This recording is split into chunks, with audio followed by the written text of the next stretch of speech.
Masterizer.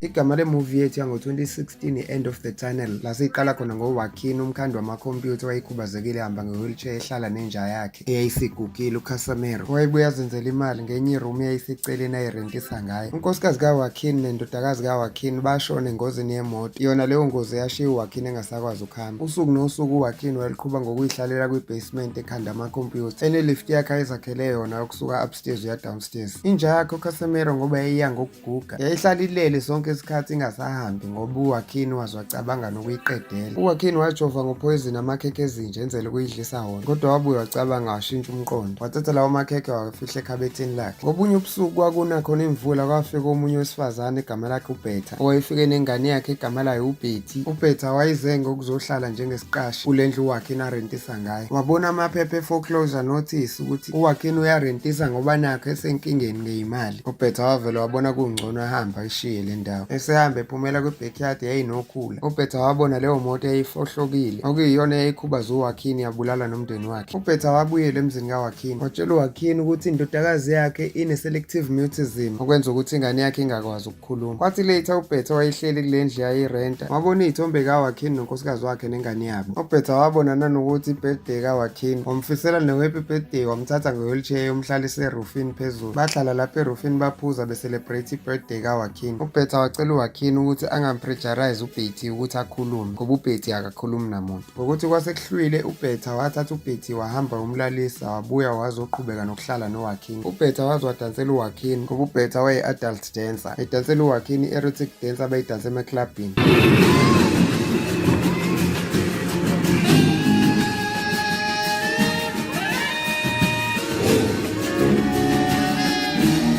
Insuku zaqhubeka uWaquin waqhubeka nomsebenzi wakhe wokukhanda amakhompyutha kwi-basement. uBetha wayedlala iredio kakhulu phezulu erufini esaqhubeka nomdanso wakhe. uBetty wayengaphathekile kahle ngokubuka uCasimiro inja eyayigugile. uBetty ngesikhathi esondela kuCasimiro kwenzeka into eyayingakaze yenzeke ey'nyangeni ey'ningi ngoba inja yasukuma emva kwesikhathi eside ngokubona uBetty. uWaquin ngokubuka lento waba emotional, wahamba waya e-basement yakhe wakhala.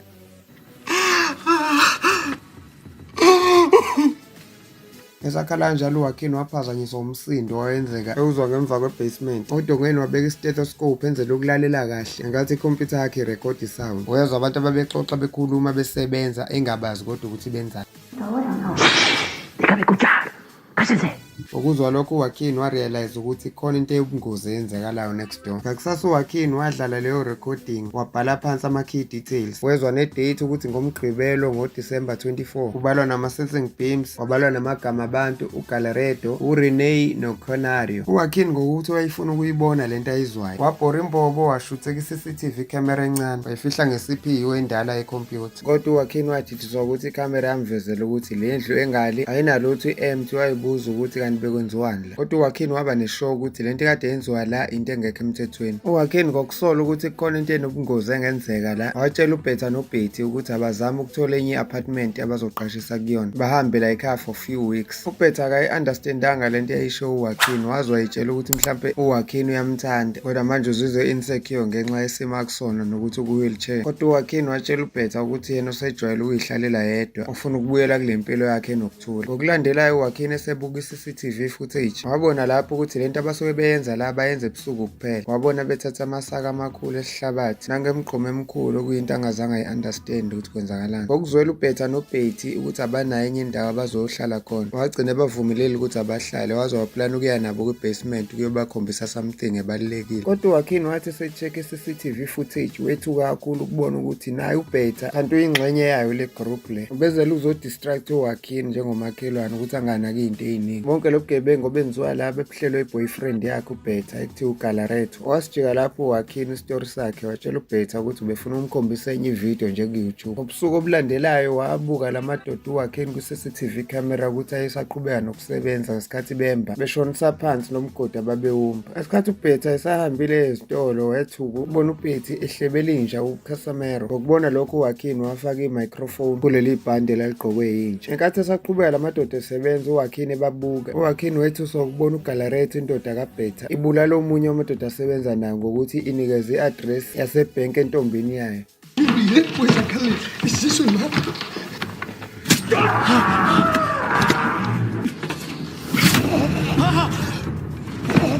Kuyona leyo operation uGalaretto wakhuluma ngelinye iphoyisa ekuthiwa uGoodman elalibalekelela lisebenza nabo, okwakuwukuthi iplani yabo kwakuwukurobha ibhenki behamba nge-underground tunnel. Nalelo bhenki ababefuna ukulirobha laliseduze kwendlu kaWaquin. uWaquin kulesi siphuzo sikaBetha wavele wafaka amaphilisi okulala, ngempela wacobeka uBetha wazumeka walala endlini yakhe. uWaquin wambopha mbhanqa nombhede wasethi alarm for 6 hours. uBetha ebuza ukuthi wenzani, wathi uWaquin bengazi yonke into ebeniyiplana negroup yakhe. uWaquin wabuyela ukuyolalelisisa le-CCTV wezwa ukuthi uGalaretto ubeplane uku-avoid uSafe 747 noSafe 748 ngoba wona kwakuwama-drug dealer amamafia ingozi futhi ayexhumene direct nama-alarm amaphoyisa. Wezwa futhi nokuthi baplane ukuqhumisa ibhomu ngaphansi kwethanela. Wathi uma ephaphama uBetha uWaquin wamkhombisa i-video footage kaGalaretto ebulala omunye wamadoda. Wakhala uBetha uma ebona ukuthi indoda yakhe inenhliziyo embi kanje. uWaquin watshela ingane uBetty owayephethe inje uCasimero ukuthi bangahamba bayohlala kule room yendodakazi yakhe yashona. uWaquin ngokubona le map ekwi-CCTV camera wazicreate-ele yakhe i-draft naye esebenzisa ibhodi. Naye waqala lapho wahamba kwi-floor yase-basement yakhe enze access point eyayikule tunnel eyayizosuka endlini ewumakhelwane wakhe ihambe phansi komuzi wakhe iziyophumela ebhenki. uWaquin wayebuye aqhubeke nokukhuluma noBetha owayesaboshelwe embhedeni. Nokuyilapho uWaquin athola khona iqiniso ukuthi uBetty ukukhuluma kwavaleka 2 years ago wayesaneminyaka ewu-4 lapho. uWaquin watshela uBetha ukuthi le mali abaplana ukuyintshontsha uGalaretto uzoyintshontshela yena. uBetha wambuza ukuthi awudayisi ngani umuzi wakho okungcono uma udinga imali kunokuthi usungazoriski ngempilo yakho. uGalaretto waplana ukudelete i-bank robbery eyayizoba ngoDisemba 24 wayisa kuDisemba 25 ngoba wayiholide, nanokuthi ithaneli yabo yayizoqondana nepayipi lamanzi so kwakufanele bayijikise. At the same time noWaquin wayesewumbile naye wakhe umgodi, nokuyilapho ayese-inspector lelo payipi lamanzi naye ngokwakhe. Nokwathi esephinde emuva kanti uGalaretto nomfowabo uCanario babefika nabo bengena kwithaneli ngoba wayengasenachance okubaleka uWaquin wavelwa imboza ngesihlabathi. Enhlanhla bobabili abambonanga uWaquin. Nokwathi lapho sebuyela upstairs uWaquin ukuyo-check uBetha wathola ukuthi usehambile. Wethuka kakhulu uWaquin ebona ne-elevator exhumene na-upstairs nakwi-basement ukuthi yayivulekile. Wethuka uWaquin etatazela ukuthi ombheka waze wawa kwi-wheelchair. uBetty wayengayanga kwe-basement kodwa wayehambe nge-tunnel. Nokuyilapho kwabonakala sekukhona nenye indoda eyayisebenzisana nabo iphoyisa eliphezulu igama lalo kwakuthiwa uGoodman. uGoodman wabatshela ukuthi masebenza leyo nto baphathe nenye envelope ekwi-safe number 155 enamadokhumenti abaluleke kakhulu. Ngokuthi wayekade ecashile uBetty ebuka yonke leyo nto wabaleka esegijima ebuyela kwi-tunnel ye-basement kaWaquin. Esendleleni uBetty wazontshontshela elinye iwashi lesandla elalikomunye wamadoda ayisebenza naye uGalaretto egama lakhe uLefty. uWaquin watshela uBetha ukuthi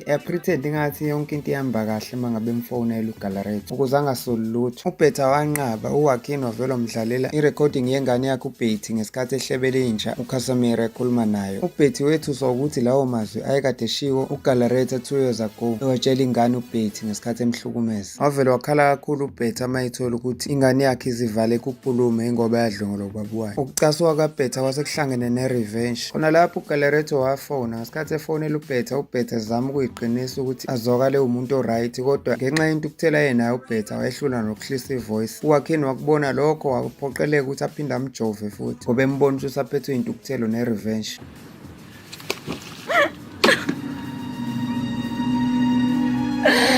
Confía en mí, por favor. Lwafika usuku lwemhla 25 Disemba lwe-bank robbery. Ngesikhathi uLefty ephequlule esacomplaina ngewashi lakhe elilahlekile. Nokwathi ngo-7 ntambama uGalaretto nalawo madoda sebesalelwe u-1 hour ukuthi bangene kwithaneli ngo-8. uWaquin wangena kuqala yena emgodini kwithaneli eplana ukuthi ayoyintshontsha kuqala le mali kunabo. Wathi esaqhubeka walibona leli bhomu balicuphile walisusa lapho walibeka ngasepayipini lamanzi. Inhloso yakhe kwakuwukuqhumisa ipayipi lamanzi kugcwala amanzi yonke ithaneli. Lelo bhomu lalikade liplanela ukuqhumisa ifloor yasebhenki maqondana ne-room ene-vault. Ngokuthi ibhomu lalingasekho endaweni yalo uWaquin waziqophozela yena ifloor yasebhenki. Wathi esefikile lapho wakucophelela uWaquin wawugqekeza lo safe number 748 okwakuyimali ebhilonga kumamafia ama-drug dealers econnectene direct nama-alarm amaphoyisa. Kodwa wathi eselungiselela ukuyophuma kanti uGalaretto nalamadoda babeplane ukuyiqala early le mission ungakashayi u-8. Ngaleyo ndlela uWaquin wayengeke asakwazi ukuqhubeka ngaphandle kokubuyela back to ebhenki. uWaquin wabaleka kodwa wakwazi ukushesha afike khona ebhenki lingakaqhumi ibhomu.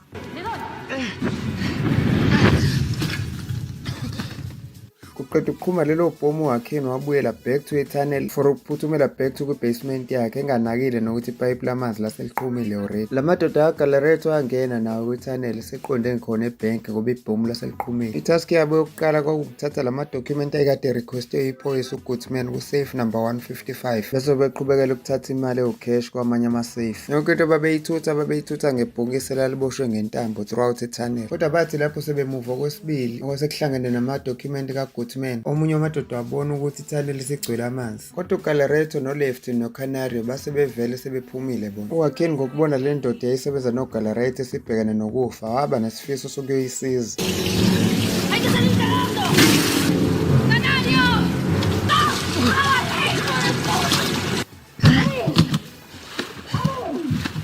Kodwa leyo ndoda yayiphethe amadokhumenti kaGoodman yavalelwa amanzi. Amadoda amabili asale evalele kwi-vault room aze agcine sebanjwe amaphoyisa. Sekugcwele namanzi ayesefile amakhompyutha. uWaquin wafika wachazela uBetha yonke into eyenzekile including nemali yabo labantu ayintshontshile. uBetha waphatheka kabuzwa lokho ngoba wayazi ukuthi uGalaretto ngeke athule nje kanjalo ukulahleka imali yabo. uWaquin wathembisa uBetha ukuthi uzobavikela benondodakazi yakhe uBetty. Kodwa uBetha wayengayikholwa yonke into eshiwo uWaquin. Nangokumbona indlela ayesetetazela ngaye sethuke ngayo, uWaquin waphoqeleka ukuphinda amjove futhi enzela uma kufika amagenge kaGalaretto noma amaphoyisa ezobahlaba ngebubuso. uWaquin wangena eshaweni wageza konke ukungcola kwakwi-tunnel. Ngaphandle phambi kwasebhenki kwasekufika amaphoyisa necishamlilo kuba babetrickwe i-alarm yayiku-safe number 748. Iphoyisa uGoodman nethimu yakhe bafika bezokwenza uphenyo endlini kaWaquin. Abasolanga okuningi ngoba uBetha wayelele futhi engasaboshiwe ngentambo. Iphoyisa uGoodman waze washiya inamba yakhe. uWaquin emtshela ukuthi akafone uma kukhona something ayisolayo eyenzakalayo. Esehambile uGoodman kwafika izigebengu uGalaretto nomfowabo uCanario noLefty. Bafika beyibiza ngamaphoyisa asuka kwenye division. Nabo bathi bazokwenza uphenyo. uWaquin wabangenisa. uWaquin wasendela iphoyisa uGoodman imessage emtshela ukuthi kwenzakalani. uGoodman wafonela uGalaretto emthethisa emtshela ukuthi la maphoyisa agcwelela ngaphandle ngenxa yokutrigger kwe-alarm ka-safe number 748. uGalaretto wayethethisa uWaquin efuna ukwazi ukuthi kwenzakaleni kwi-basement yakhe. uWaquin waphinda lokho ayekuzwe ngamaphoyisa ukuthi yena uzwe kuthiwa i-bank robbery kuthiwa ibiyenzeka ngaphansi kwe-basement yakhe eze yadala ngokuqhuma kwepayipi lamanzi kwayena uze walimalelwa impahla yakhe bekwi-basement. uWaquin wayikhulumisa kumuntu ongazi lutho mayelana naleyo robbery. uGalaretto wabuza ukuthi ukhona nomunye umuntu ahlala naye la endlini. Wathi uWaquin bekade kuqashe omunye umuntu wesifazane nendodakazi yakhe kodwa sebehambile bawufuna enye indawo yokuhlala. Kodwa manga kaWaquin ashesha abanjwa ngokungena kaBetty emnyango ebona ubaba wakhe uGalaretto nokuyila abona khona uGalaretto ukuthi uWaquin ubemqambela amanga sonke lesikhathi. uWaquin watshela uGalaretto ukuthi ubehlonipha isicelo sikaBetha ukuthi ubemcelile ukuthi angatsheli muntu ukuthi uhlala kule ndlu. uWaquin kunokuthi athi umdragile uBetha watshela uGalaretto ukuthi uyagula uBetha ulele phansi ngokuthi uwikho uphelelwa amandla ulele endlini downstairs. uGalaretto wayengasakholwa lutho ayelitshelwa uWaquin ngoba wayengasakholwa nokuthi ukhubazekile ngokuthi wavela umuwisa kwi-wheelchair.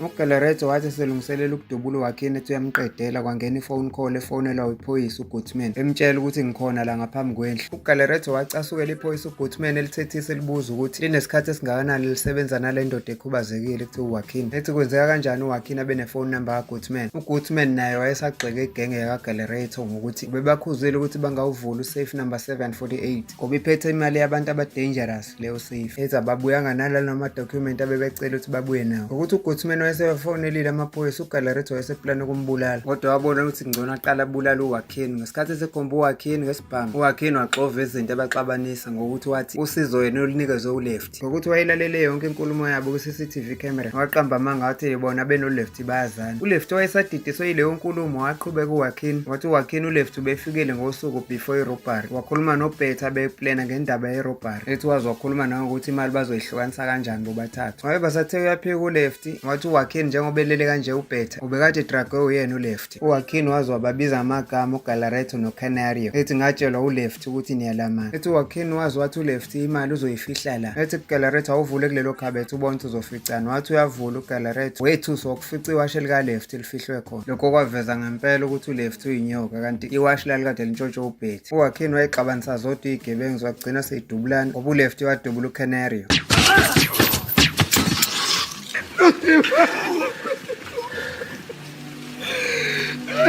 uGaleretto ngokubona sekushona umfowabo uCanario wakhomba uWaquin ngesibhamu esethi uyamdubula, kanti isibhamu sasingasenanhlamvu sesi-empty. uBetha wayesebuyelwe amandla wasukuma lapho wacosha isibhamu sikaCanario wasikhomba kuGaleretto for ukuyopay i-revenge ngento ayenza kwendodakazi yakhe.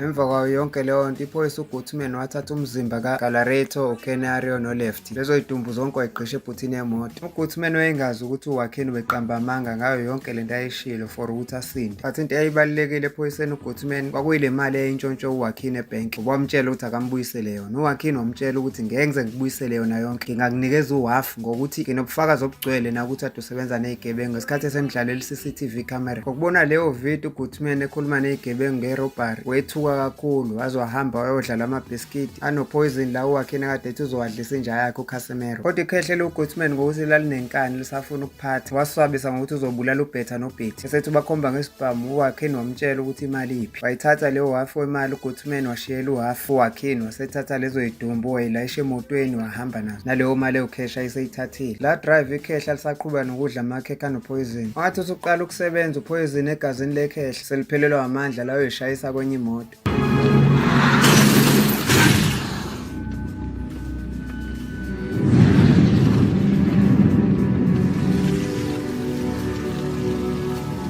uWaquin wasala nalowo hafu wemali ayewushiyele ikhehla lephoyisa uGutman wawudayisa lowo muzi wahamba waqala impilo entsha la ayesohlala khona emzini omusha noBetha nendodakazi yakhe uBetty nenja kaWaquin uCasemiro.